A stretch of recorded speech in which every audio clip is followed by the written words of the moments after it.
Good morning, everyone. My name is Spencer McCoy. I'm a part of Afab's 110 Team 2 final project. Today, I will be your opening and closing narrator for this video. So, to start things off, our professor, Mr. Coleman, assigned us all with the task of creating a completely new invention which pertains to either land, air, and/or water. For our invention, our group decided to go with the water option, and our end results are unmanned aquanautics named Aang and the Echoz. Now, we were given a time span of roughly 6 to 8 weeks to bring this invention of ours to life to the best of our ability, and so that's just what we did. Now, as you can see here, what I'm holding in my hand is a 3D printed model of our robotic shark named Aang. And what I'm gonna go ahead and do is point out the details on the shark and just kind of give a little in-depth of what you're actually looking at. Now, to start off with the front end of the shark on the sides, we have 2 eyes, one here and one here. And basically, the eyes are utilized as cameras, which just obviously take recordings of what the shark sees down there, so that way when it reports back to base and we take out the chip from the recordings, we can get an idea of what exactly is going on underwater. Now, moving towards the center top of the shark, we have a third camera which allows a added angle or point of view for the shark. And moving on to the center side of the shark, we have 5 vent slots on each side. And basically, these vents are disguised to appear as gills to help better give realism to it being a shark. And the use of this is also to help keep the internal components at a certain temperature, so it doesn't overheat or anything like that.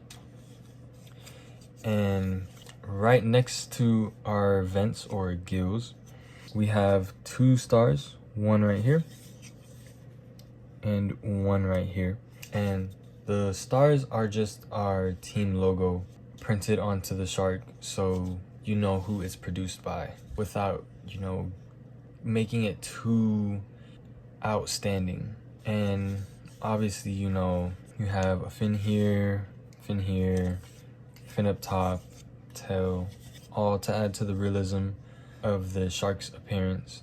But it also just helps it glide better throughout the water. And while we're near the back end of the shark, as you can see here, there is a hatch, and inside this hatch you'll find the battery which powers the shark, along with all the internal electric components. And on the bottom side of the tail, below the hatch, we have our 2 propelling systems, 1, 2, which obviously just helps the shark with speed, not necessarily maneuverability, but more so just speed. And moving back towards the front of the shark, on the underside, we have 2 lights. And to be more specific, these are LED lights, which we use because LED lights are known for lasting for years and years and still keeping a quality brightness. And so obviously we're utilizing that to our liking. And now in the front of the shark's mouth is the chamber of where the missiles will be once it's captured and starts disposing of it. And right here in between the shark's tails, there's lines.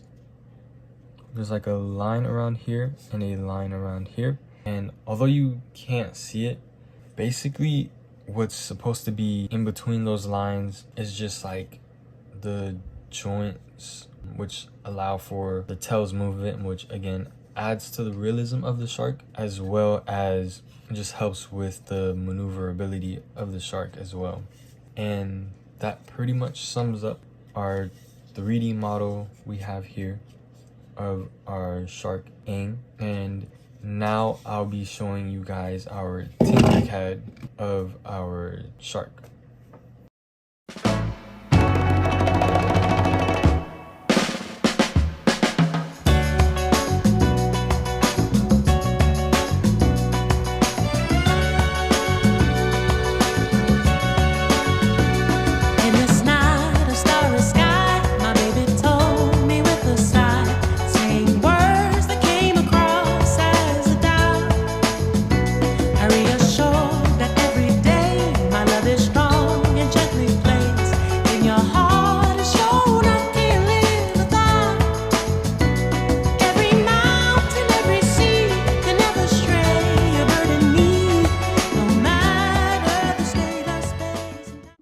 Hi, my name is Alexander Palma from Blue Team Row 2, and today I'm going to be explaining the history and the background of why such a device is needed, not just to protect ourselves, but our fellow United Nations and its partners such as Ukraine.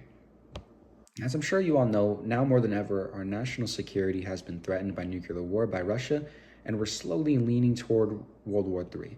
Now, the reason why this is because Russia is a large country feared by not just Western countries, but many Eastern European countries, such as Ukraine, Latvia, and Poland. And these countries fear Russia the most because they were the main countries that were in the same territory as the Soviet Union's time. And Russia decided to invade Ukraine due to their historical roots that take place all the way back into the Soviet Union. So you see, Ukraine used to be a part of the Soviet Union, but they broke apart in 1991, which allowed Ukraine to become independent.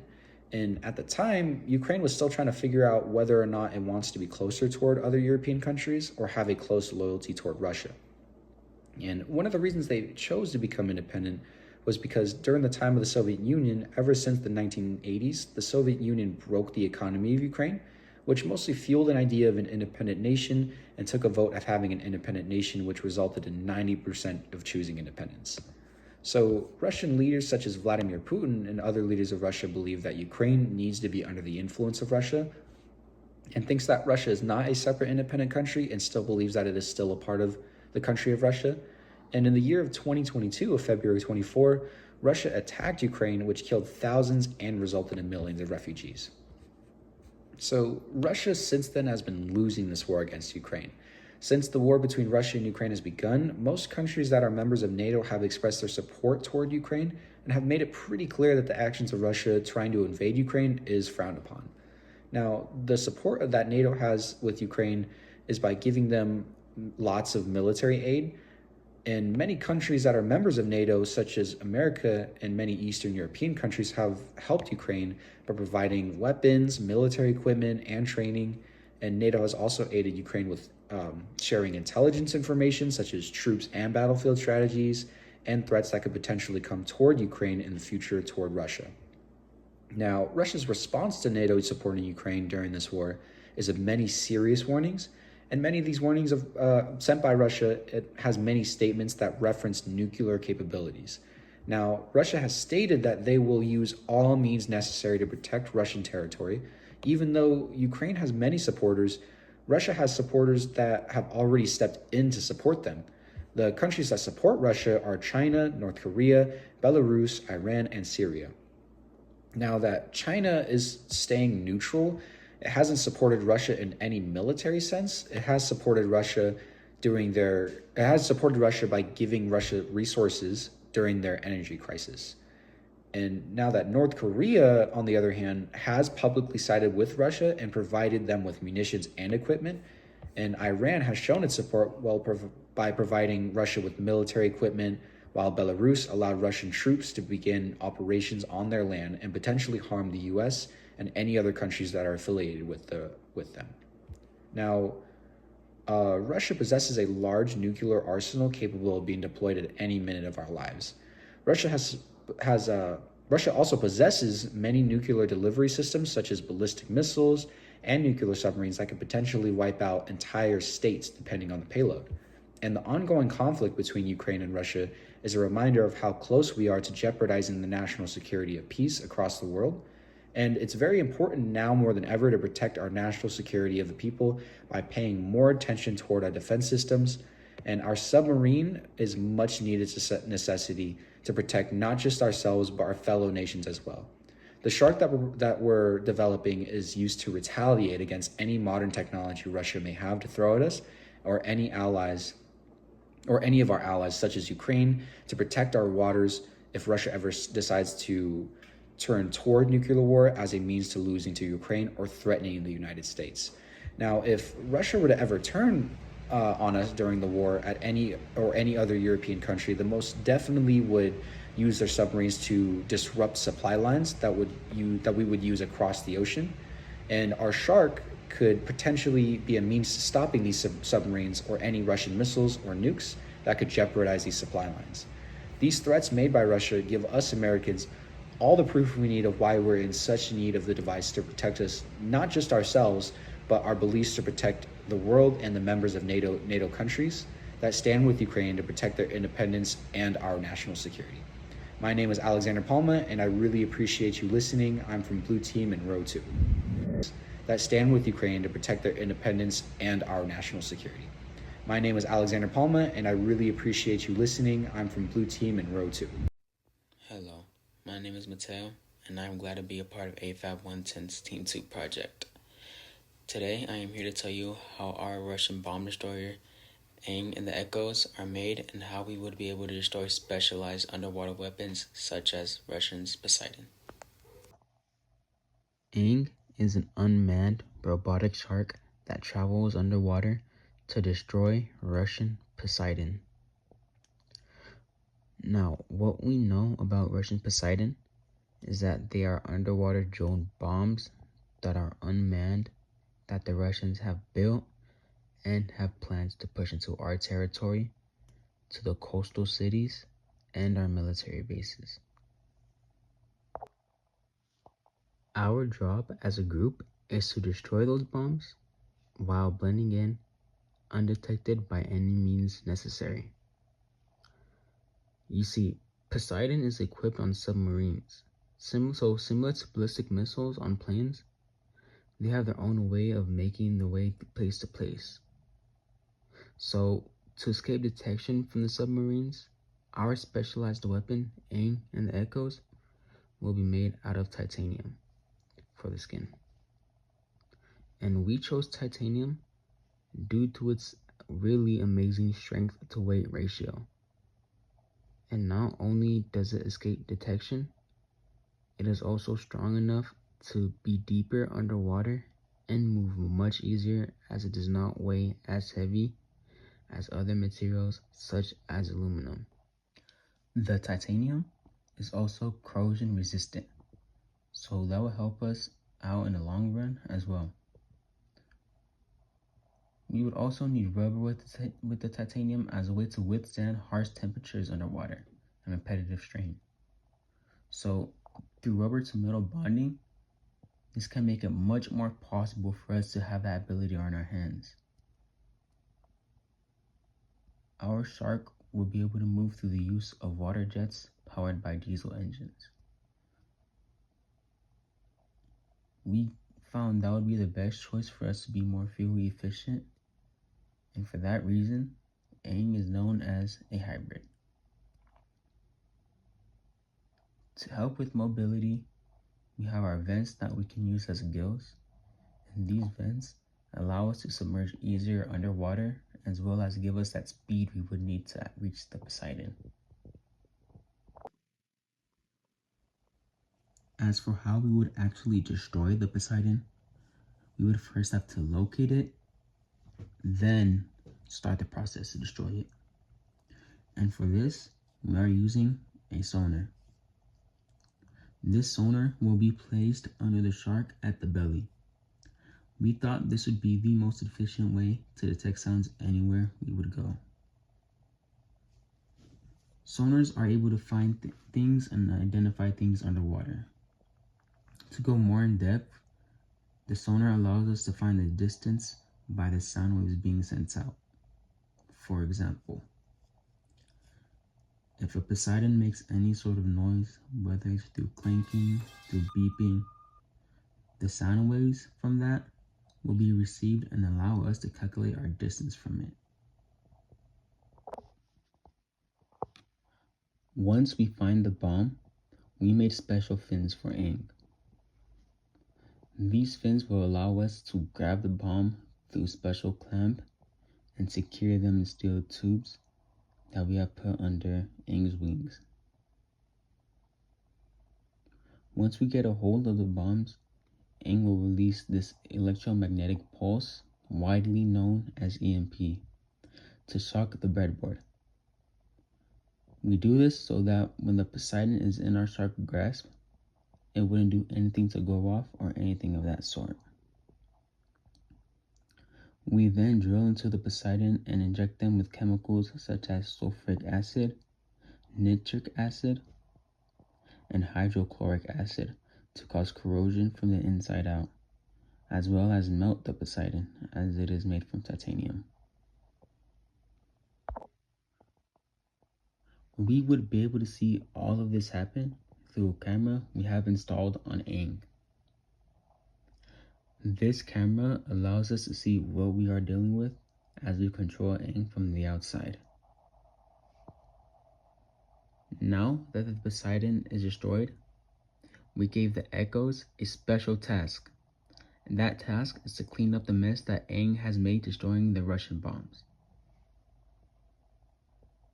Next, we will be going more in depth on what energy our shark will be running on and elaborate more on the Echoz. My name is Jasmine Arizona, and I'm in Group 2, and I'm here to talk to you about what energy will Aang our shark be running on, and to elaborate more on what it does, and to introduce the Echoz. To begin, the robotic shark Aang will be a smaller version of a nuclear submarine. Our shark will be called a hybrid, meaning it has diesel engines, nuclear reactors, and lithium-ion batteries. The reasoning for lithium-ion batteries, well, is due to Tesla. And since we're moving forward in our technology, we decided why not make our shark electrical. Our shark will also be using steam turbines, reduction gearing, and an electric motor. The reason for this is to send power through the shark, which allows the shark to submerge into the ocean, and we will be using vents as a substitute for propellers. The reasoning for this is because it allows Aang to move swifter. So when we want to control it, it's not going to turn completely, it's just going to swift in the ocean. For a better explanation on the electric motor, an electric motor converts electrical energy into rotational motion using magnets. So we're going to get more technical into this. It consists of a rotor that spins within a magnetic field created by coils of a wire energized by electricity. The interaction of these magnetic fields cause the rotor to turn, generating mechanical energy. Our reasoning for this, and for using these items, is to try to limit pollution in the ocean. But hey, Q will be getting more into the cleanup factor after my video. The battery we'll be using is made up of 300V lithium battery. There should be like a photo that appeared right there. The battery gives us a battery life of up to 10 hours of non-stop use. But let's say that our nuclear reactor isn't able to supply our battery with charge anymore. The shark will also immediately send a notification to the user that the battery is low and needs to be charged. This means as soon as we get that message, we need to pull Aang out of the water, as it'll have low battery life, and we don't want Aang to just pollute the ocean more. The battery will be located in the back of the shark, which is where the shark opens, and all of our electrical equipment will be located. Here's a photo. Due to our shark being unmanned, we needed to find a way to detect Russia's missile. To detect would be named Poseidon. Here's a picture. A way we found would be using sonar. For a brief example, sonar stands for sound navigation and ranging. Due to the missiles just being placed on the floor of the ocean, this helps us navigate our target by pinging where it is, and the system is located in the belly. Other electrical devices we will also be placing on Aang would be motors, but they will be placed on the fins of our shark. So this will allow the fins to move up and down, and there will be 2 motors on each side. Inside of these fins are also small drill heads, a clamp to hold the Poseidon missile, and chemicals that are secure in steel tubes. The reasoning for them being in steel tubes is because we do not want to corrode Aang. Our shark will use the clamps to clamp onto the Russian missile, and then the drills will also release EMP, which stands for electromagnetic pulses, which will then shock the breadboard and shock the breadboard and shock any electrical things they have in there, and will leave Aang undetected. And we will continue this corrosion process. The drills that I was talking about earlier. So this is how it's gonna look when they kind of come out. Sorry guys, Tinkercad's kind of hard to use. So we have 3 and then clamp in the middle of the second one, as you can see right here. Similar on the other side. Sorry, Tinkercad does not want to cooperate today. Same thing on the other side. I might need to fix that, it's a little off. But yeah, and a few things that I forgot to talk about would be that we have lights right here so we can see where we're going.